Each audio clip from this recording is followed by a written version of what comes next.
Hi, good evening. Good evening. So we're going to take a look at a sort of, I hate to call it a side issue, at a less famous issue in this week's Parsha. Of course, in this week's Parsha, if you ask people about Cheye, the two headlines that come out at you, of course, is the burial of Sarah Imenu.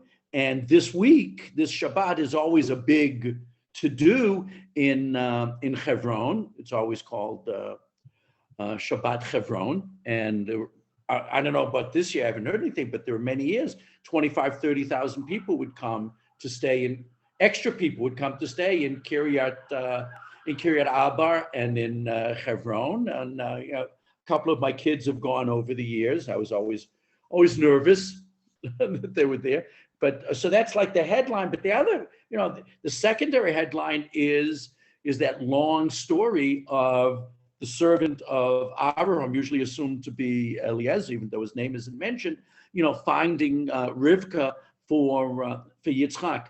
So there's sort of, I guess you might say, a tertiary issue, and that is the movements of Yitzchak. Now, we tend to think of Yitzchak as the sedentary patriarch. Avram Avinu comes all the way from Ur Kasdim to Haran to Eretz Yisrael. Then he goes down to Egypt, comes back to Eretz Yisrael, and of course Yaakov, he has to run away to Haran, and then finally goes down to Egypt, dies there, and it's Yitzchak that stays in Eretz Yisrael. He never leaves Eretz Yisrael, but we see in a couple of psukim in this week's Torah that he does move around. And so let's try to figure out what the purpose and what the extent of these travels of Yitzchak were in this week's Parsha. So let's start with a pasuk from the end. Oh, I didn't put the chapter number and the pasuk number. This is from the end of chapter 23, which is the longest chapter in all of Sefer Bereshit. That's the chapter that talks about the servant going to find a wife for Yitzchak and returning. And just before Rivka and Yitzchak encounter each other, we have this pasuk. And it says, "V'Yitzchak ba mibo be'er l'chai ro'i." And Yitzchak was on his way back from his coming, or from, here it says mavo means vicinity, the area. But what it could mean, he's on his way back from his trip there, whatever mavo means, okay, from this place called Be'er L'chai Ro'i, which we're going to talk about at great length in a minute. V'hu yoshev be'eretz Negev, and he lives in the Negev. That even though the Akedah takes place, last week's Parsha, in Harei Yehuda, in the mountainous areas between Hebron and Yerushalayim, that's where that story takes place. But but as a general rule, he lives in the desert. When we say Negev, we mean Beersheba and further south, as opposed to the area here in central Harei Yehuda, north Hebron, upwards towards Yerushalayim. He lives in the south. The next pasuk says that he was davening. Lasuach b'sadeh. He's talking in the field, and we assume that he was davening mincha. So he went to this place, Be'er Ro'ich, okay? Be'er L'chai Ro'i. This is the second time that this location is mentioned. We'll in a few minutes, we'll say.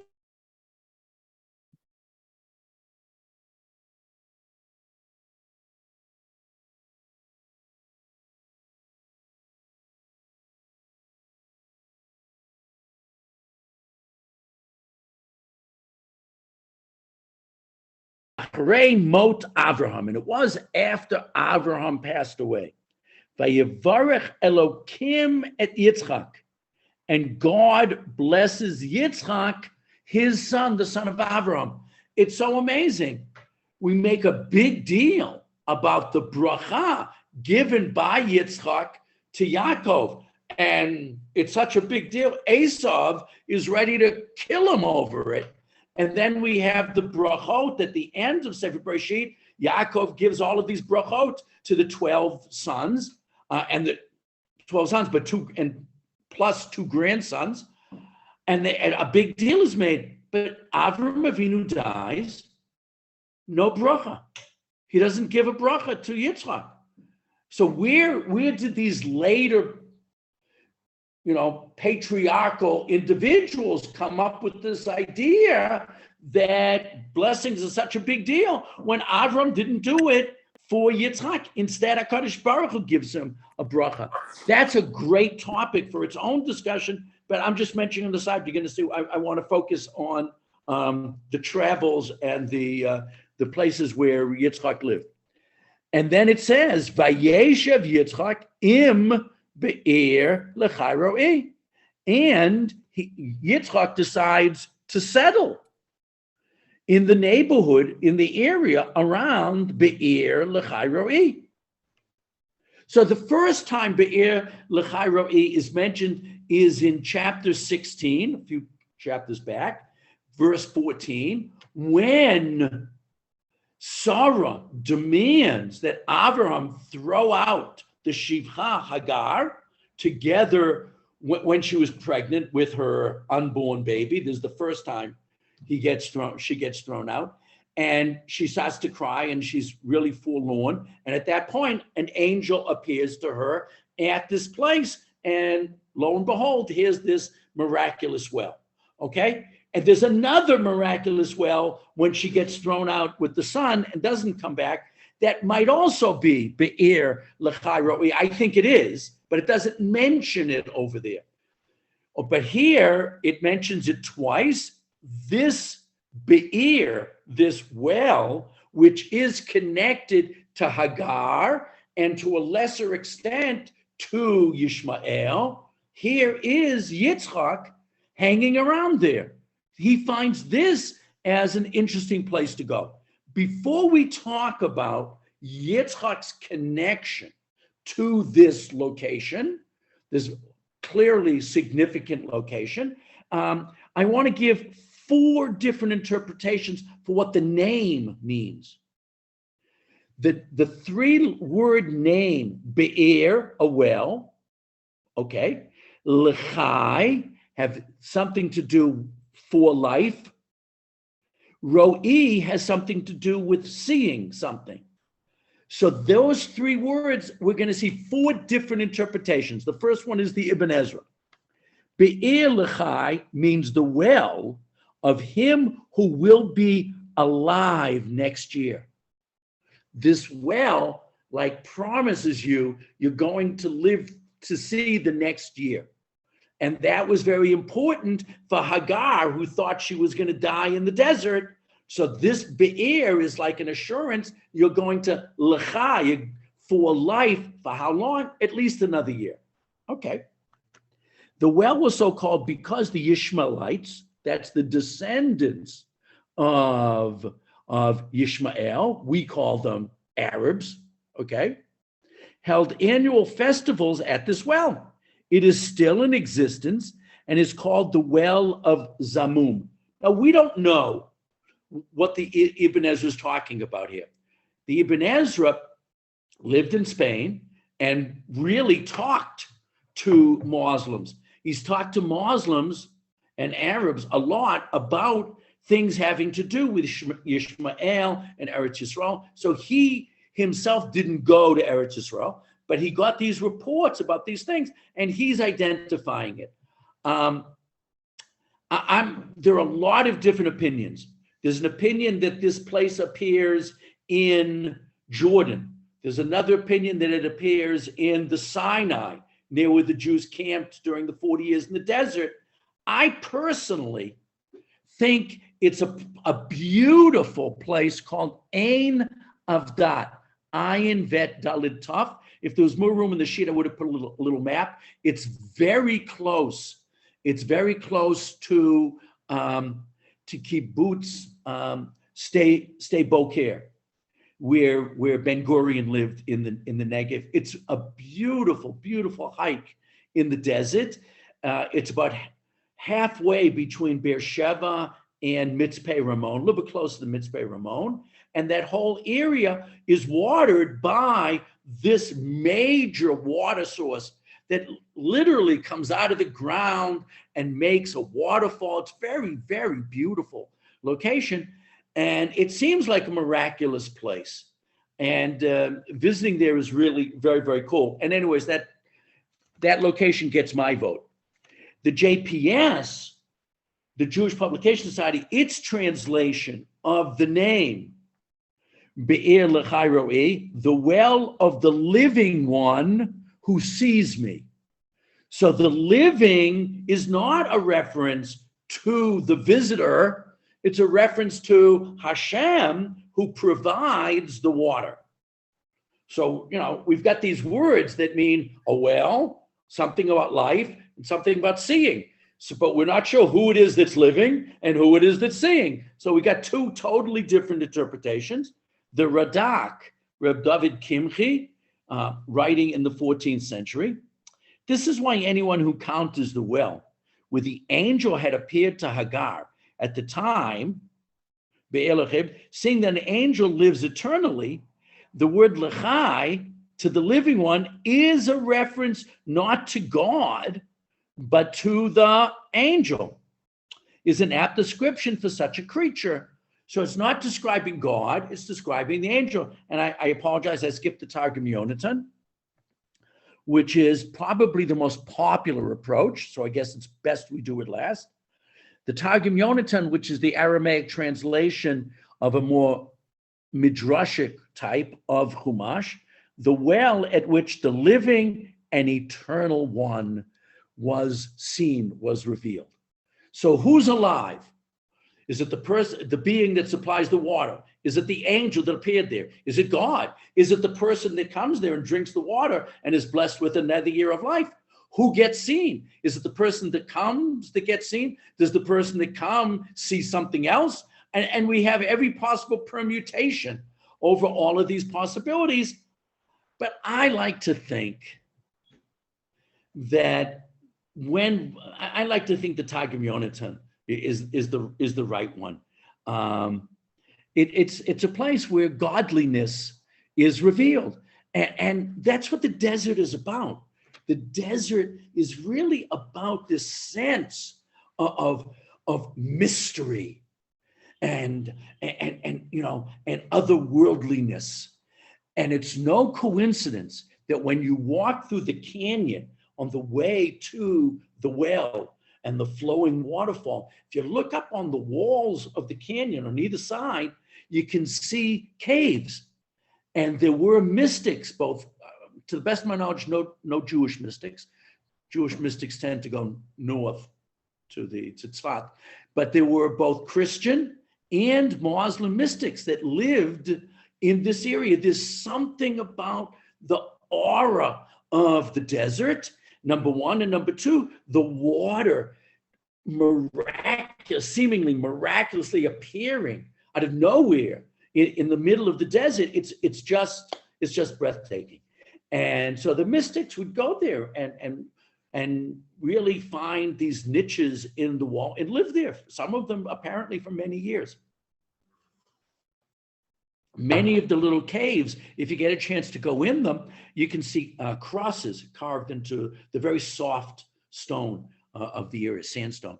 And it's just a fascinating phenomenon. And when you're there and you're just looking out on the whole vista, it is very, very mystical. You feel like you're in another time, in another place, and it's very, very cool. So Yitzchak wanted to live there. Okay. Before we come back to what Yitzchak was doing, I want to take the Chizkuni and Rabbeinu B'Cheye. They're talking, again, a slightly side issue, but I don't want to ignore it. What's going on that God blesses Yitzchak?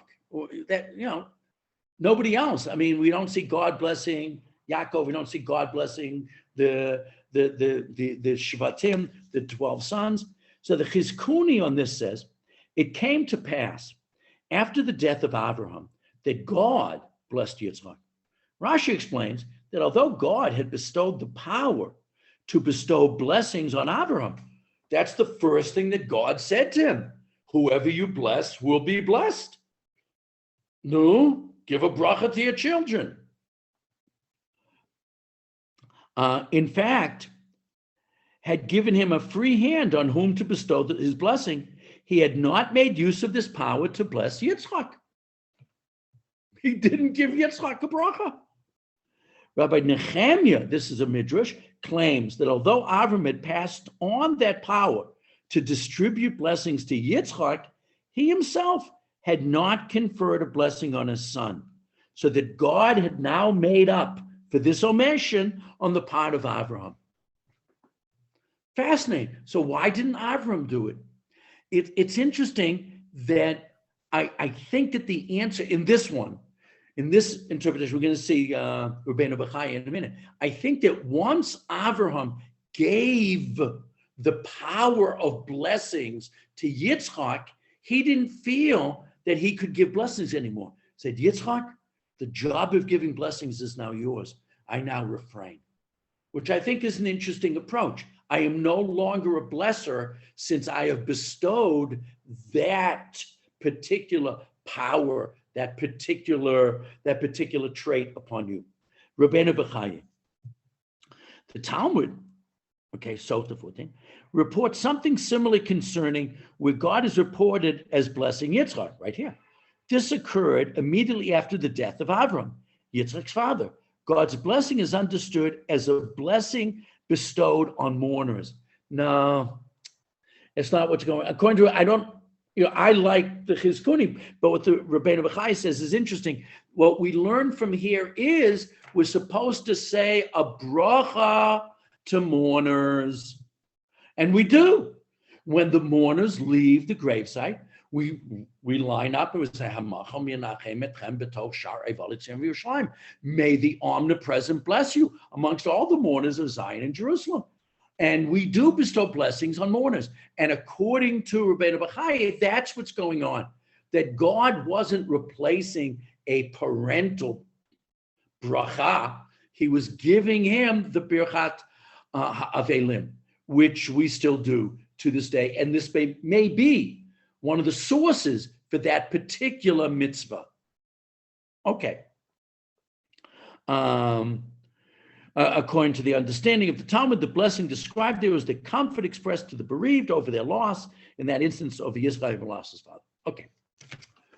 Which is a beautiful, totally side issue, but it's still a little bit of a mystery. Okay, I'm placing that on the side.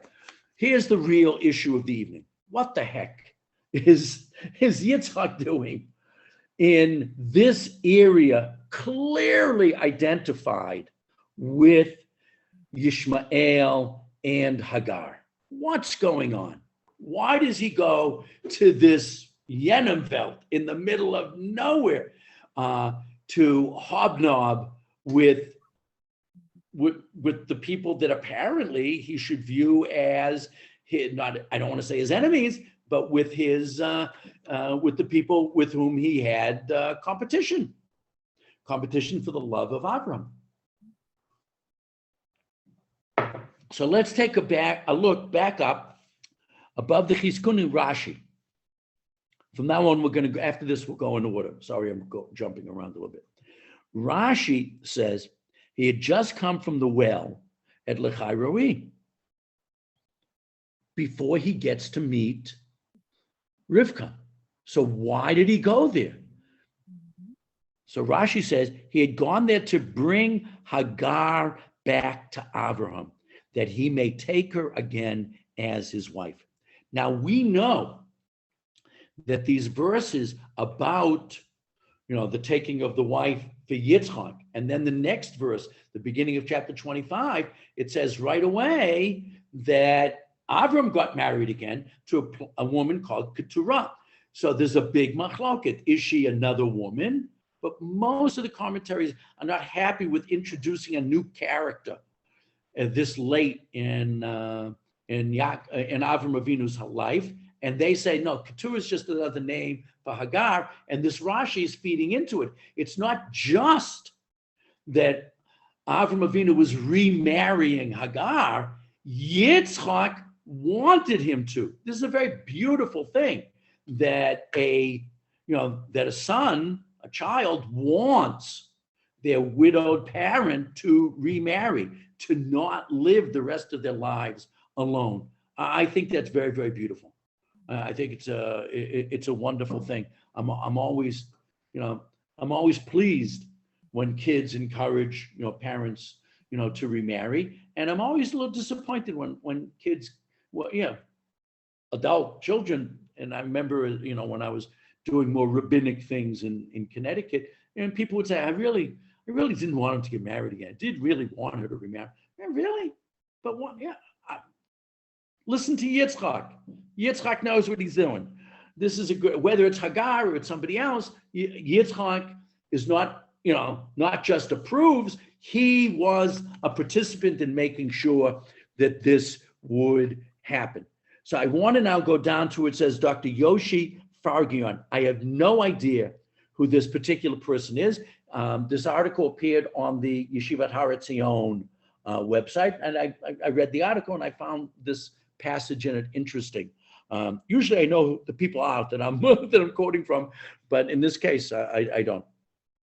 It turns out that the place in which Yitzchak chooses to live after his father's death, okay, and that's what we saw in the second verse up above, that that Yitzchak settled there.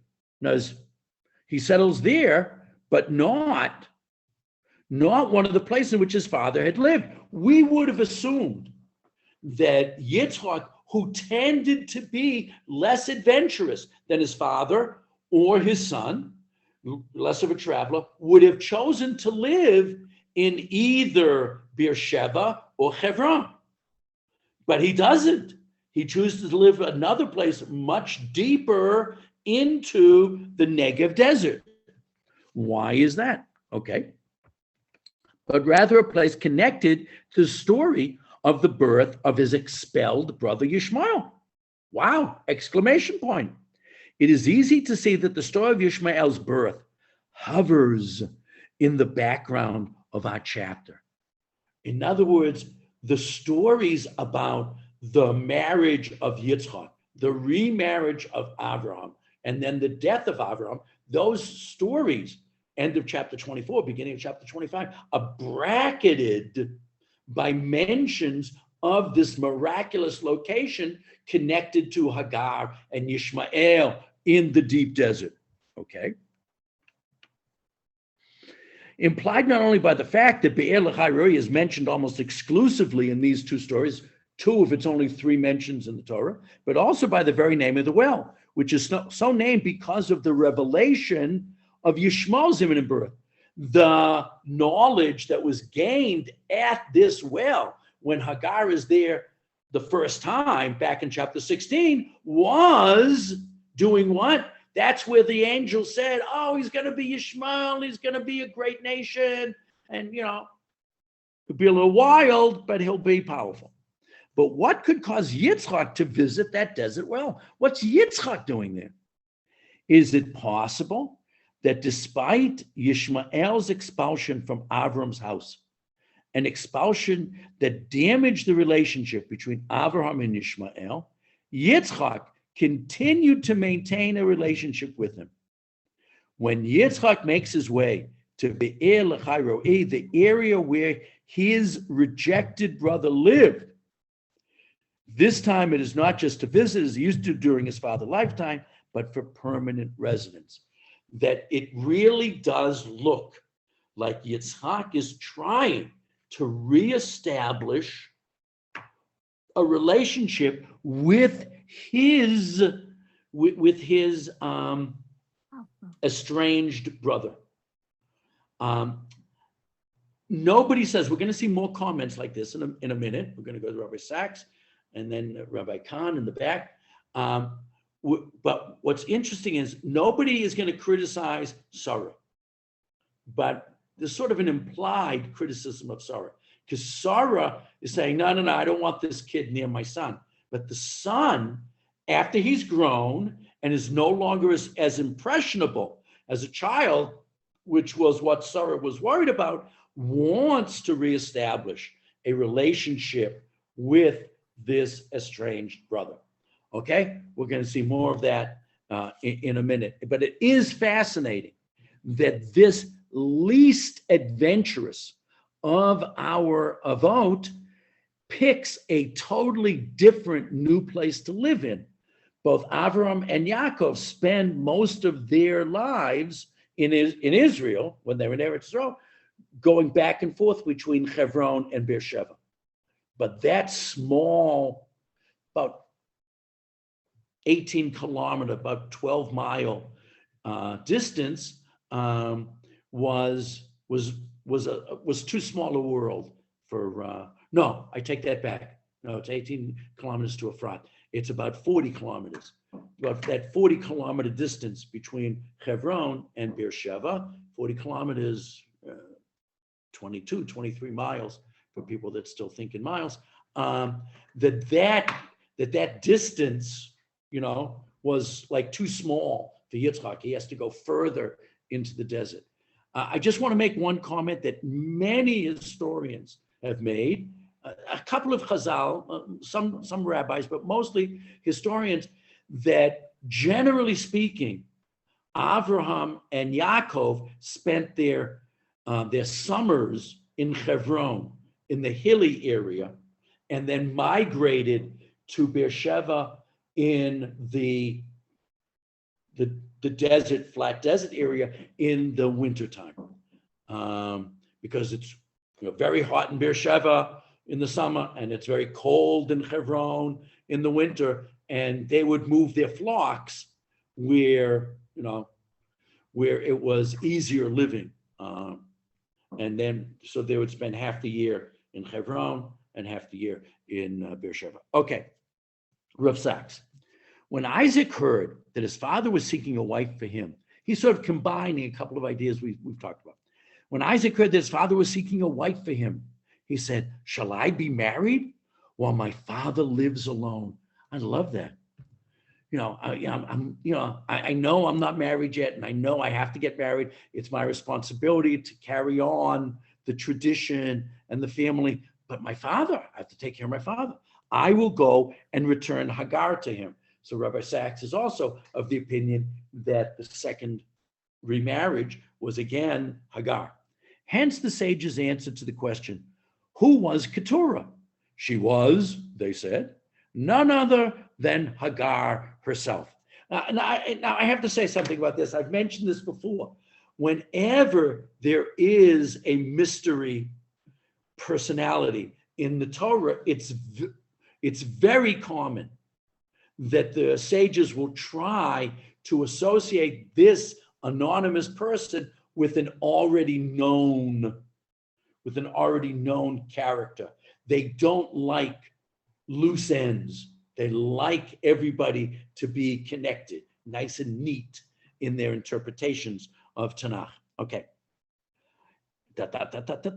Hagar did not end, we're flipping to the back, did not end her days as an outcast. She returned at Isaac's prompting and with Abraham's consent. This also changes the painful story of the banishment of Yishmael. In other words, this really soothes a lot of the rough edges in the Abraham, Yitzchak, Yishmael nexus. We know that Abraham did not want to send her away. Sarah's demand was very grievous in Avram's sight on account of his son. Okay. I think he was also concerned about her, but okay. Nonetheless, God told Avram to listen to his wife. There is, however, an extraordinary midrash in Pirkei de Rebbe Eliezer.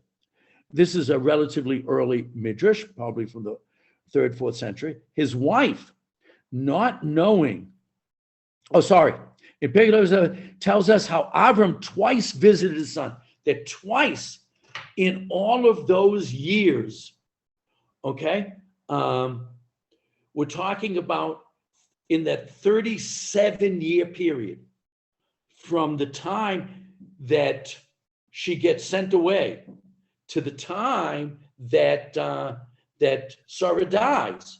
During that 37-year period, twice Avram Avinu goes to visit, okay? On the first occasion, Yishmael was not at home. His wife, not knowing Avram's identity, refused the stranger bread and water. Yishmael divorced her. He didn't show hachnasat orchem. She was not hospitable. And so she gets divorced. And divorce, in assuming that they were following, Yishmaelite, later Muslim custom, divorce was very simple. It was a simple proclamation, declaration for wives to be banished.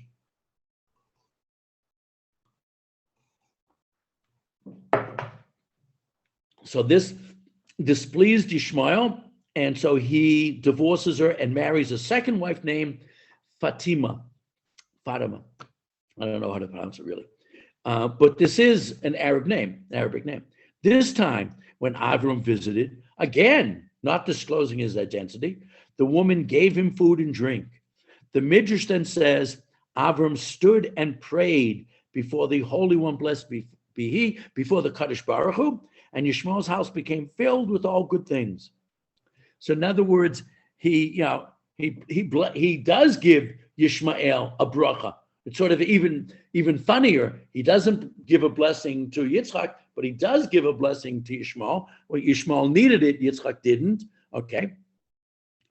When Yishmael returned, his wife told him about it, and Yishmael knew that his father still loved him. So even though it's possible,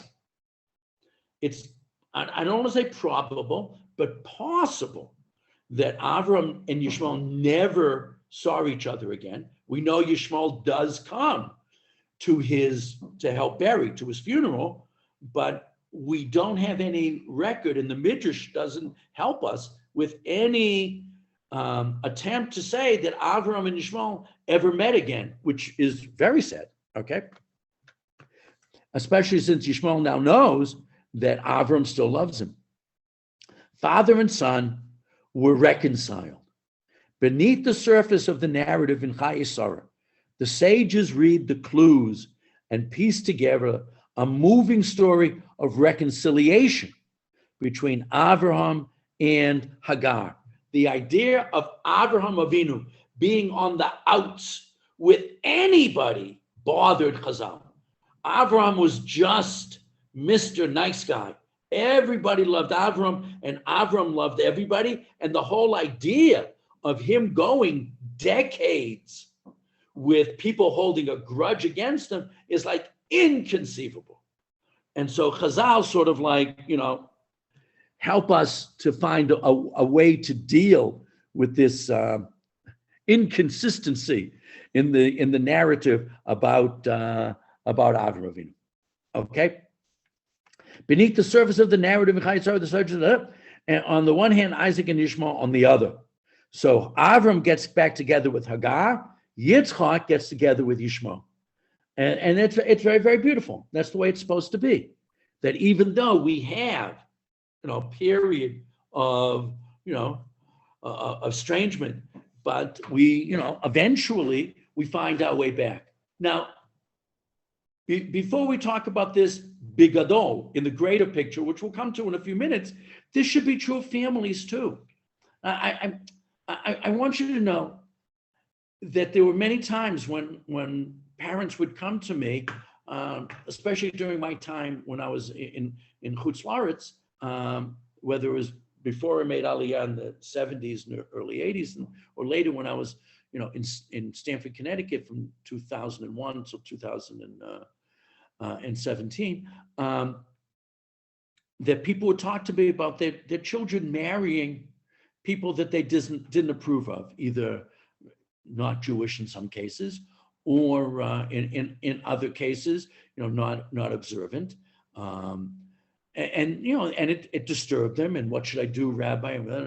And I didn't always say the same thing. about what to do and how to handle it and whatever. But there was one piece of advice I always gave, and that was don't burn any bridges. Make sure that you find some way in which you are going to stay in contact with this child. You never have to say the words, I approve of your decision. You don't have to say that. You have a right to your opinion. You can keep it to yourself, but you don't have to say, how happy I am and I approve. But you do have to say, you will always be my child and I will always love you.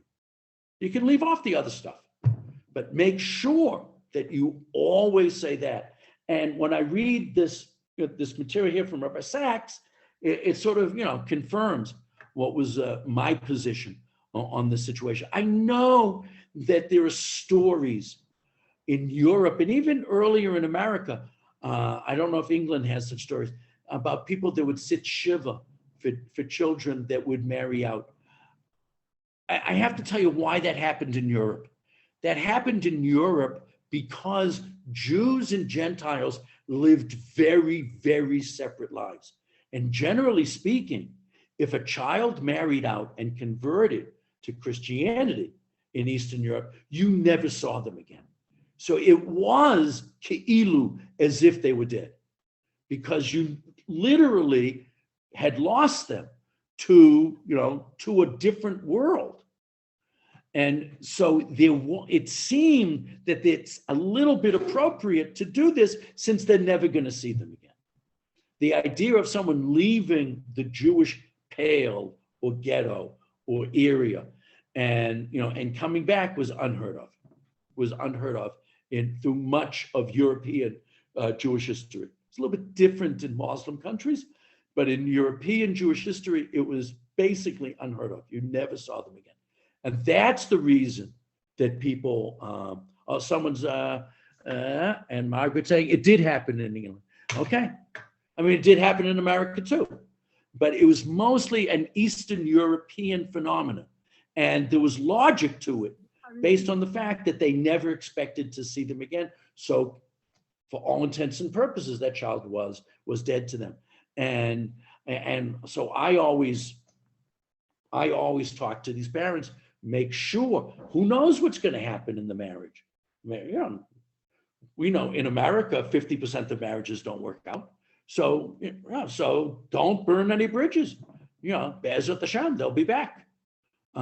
Please God, they'll be back. So anyways, that's side issue. But we see that even, we see it from Abraham and from Yitzchak, that they kept the lines of communication open and they do reconcile with their, former wife and half brother.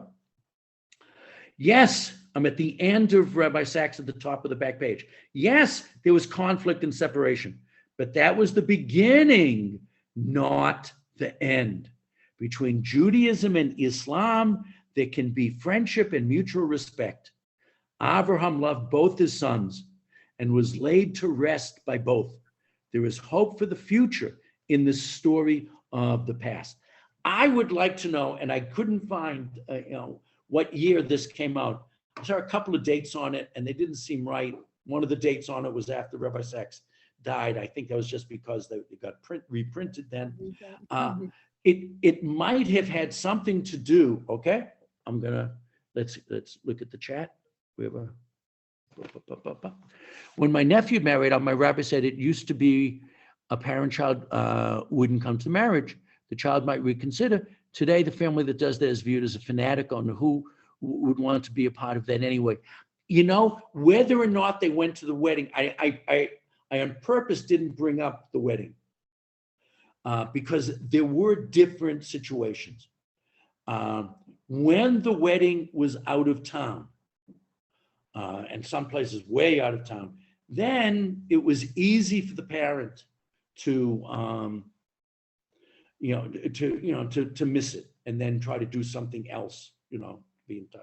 When the wedding was nearby, it was much more complicated. Now, England's smaller than America, so the whole situation, is different. It's the spaces aren't as big. It gets complicated. And generally, I would counsel, no matter what, not to be at the actual ceremony. But if there's a party, and especially in many cases, the party wasn't in the same place as the ceremony, then often, if it was nearby, I did counsel them to go. It's again, it depends on circumstances and situations and many factors.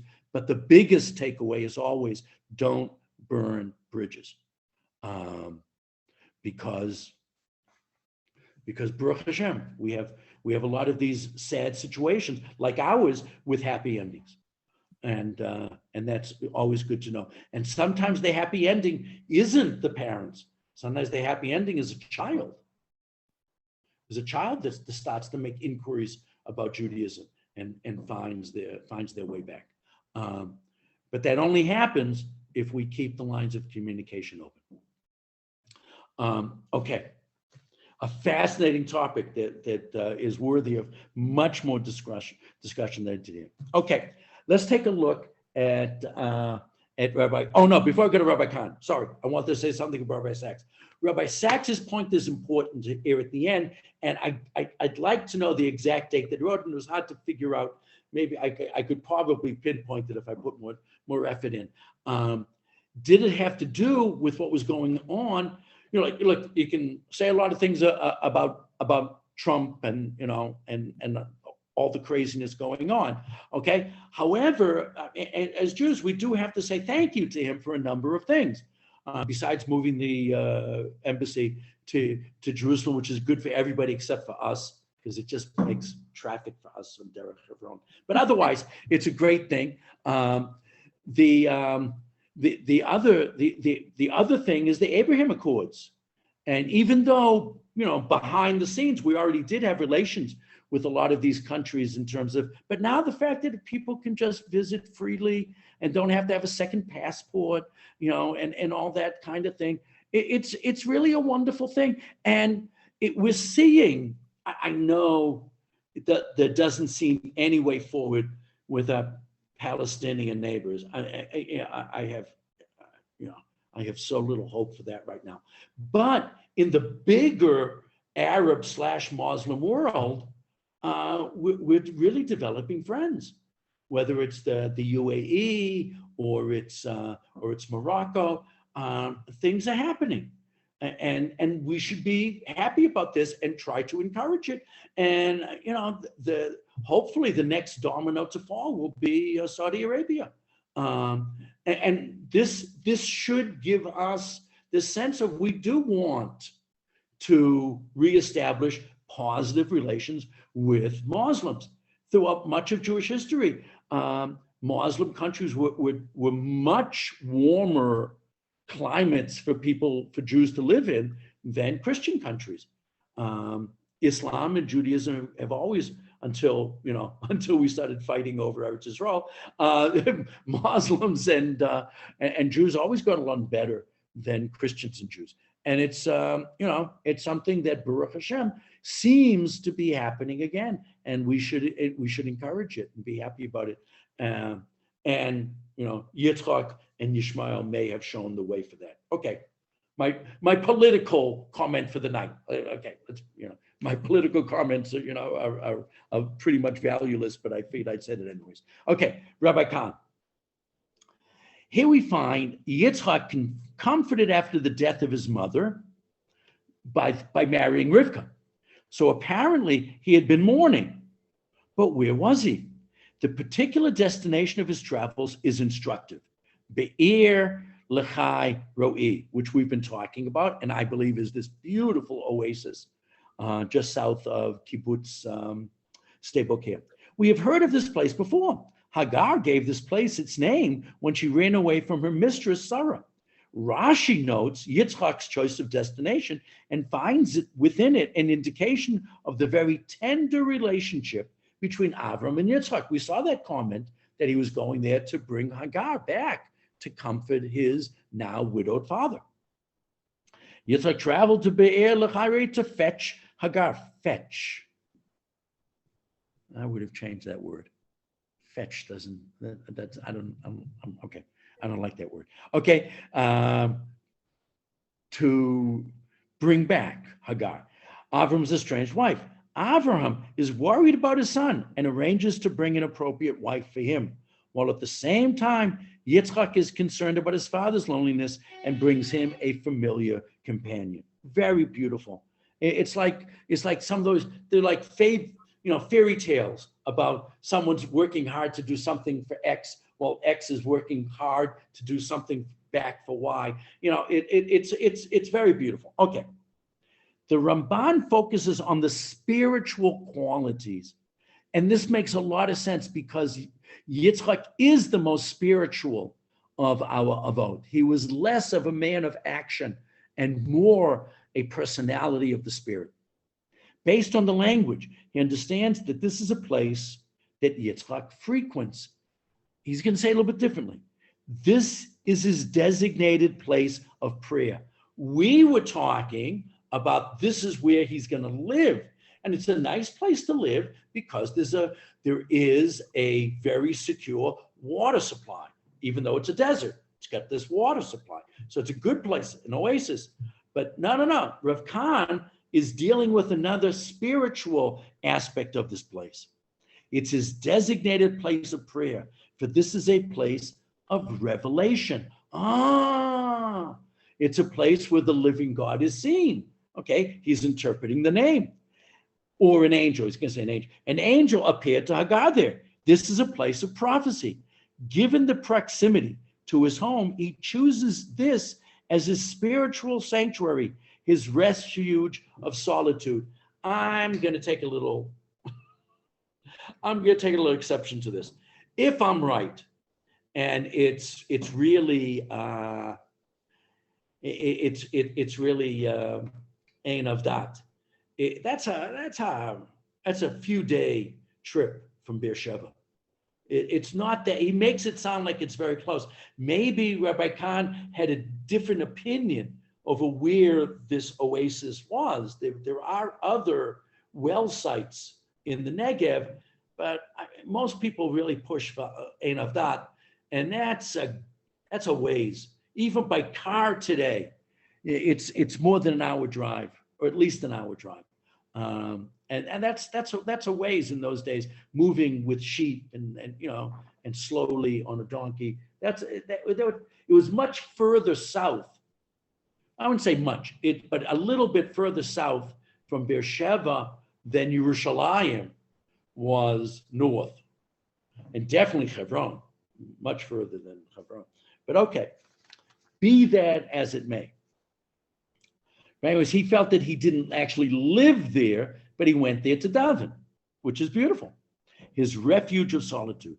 The Sforno even posits that Yitzchak was praying for a bride. Now, while the whole Eliezer, servant of Avram story is going on in Haran, and they must have taken, a couple of months for this to go on. But during this time period, he went to his place of davening, his makam kavua, right, for tefillah, and he utters his prayer. The mission of his father's servant is successfully completed miles away. Oh, maybe it's the prayers of the Yitzchak that makes the success of Eliezer, of the servant, so many hundreds of miles away. Yitzchak and Yishmael bury their father together, united. Perhaps Yitzchak's forays to Be'er L'chairoi have paid dividends, and now we have healing in the family, which is always a positive thing. A family once divided has now achieved a semblance of unity. Perhaps, I don't know a semblance. They've achieved they've achieved some unity, more than semblance.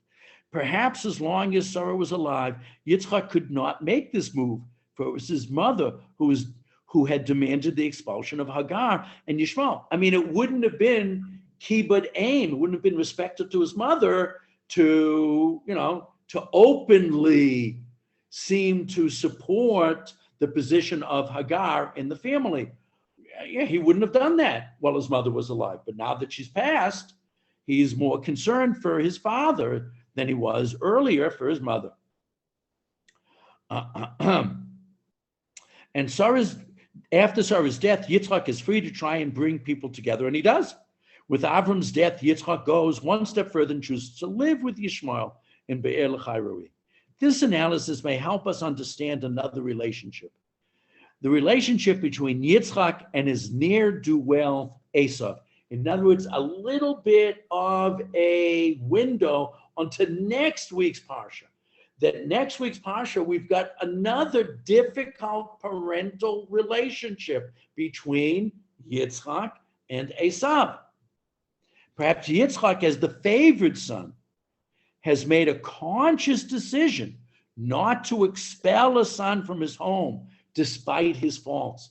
It maybe became, even though there are midrashim that Rivka demanded that Esav be sent away, Yitzchak couldn't do it. Yitzchak lived through the trauma of seeing Yishmael and Hagar so far away. He didn't see them sent, he wasn't born yet, but, well, no, he saw them sent away the second time because he was a baby. I don't know how much he could see or remember, but it was a trauma, the separation of the family and the half-brother and the stepmother. It bothered him, and therefore he couldn't accede to Rivka's requests to get rid of Esav, even though it looked like it might be good for the beloved Yaakov. He couldn't do it.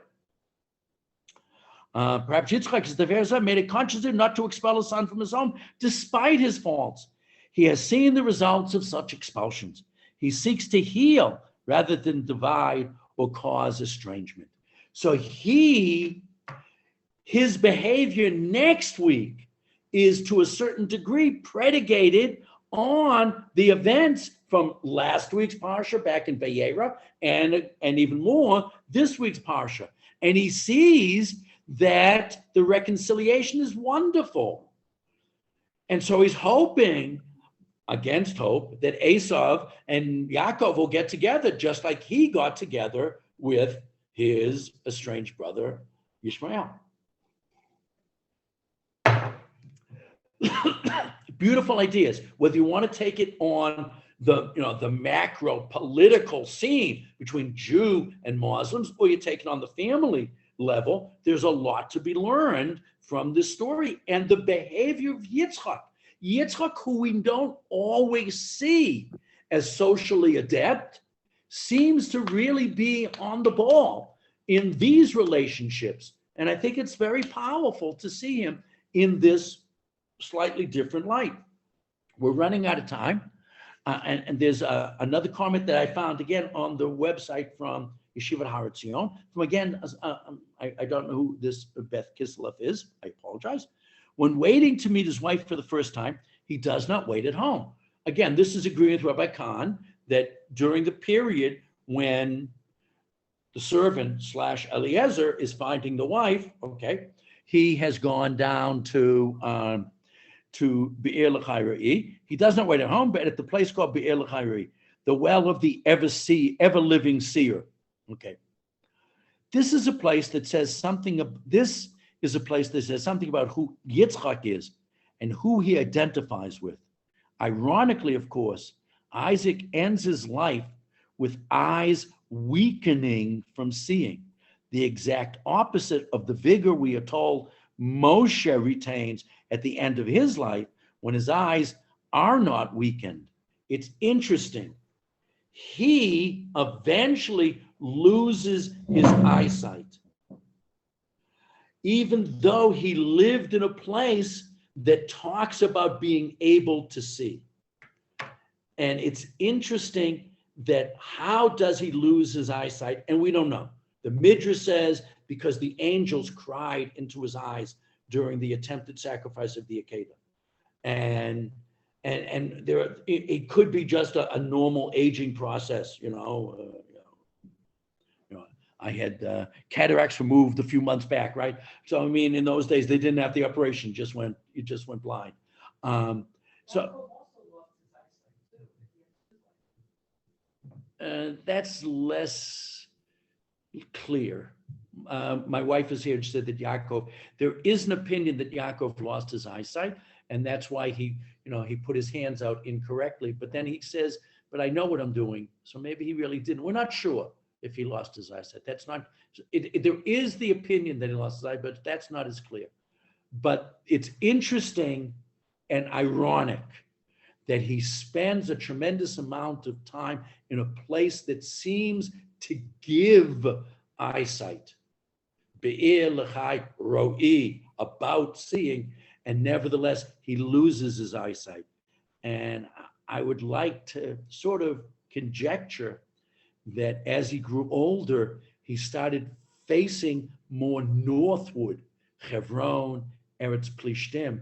And I think perhaps he may have lost his eyesight because he eventually turns his back on Be'er l'chai ro'i. He stops going. And we're going to see the latest stories in his life are on a northerly route and not in the southerly route.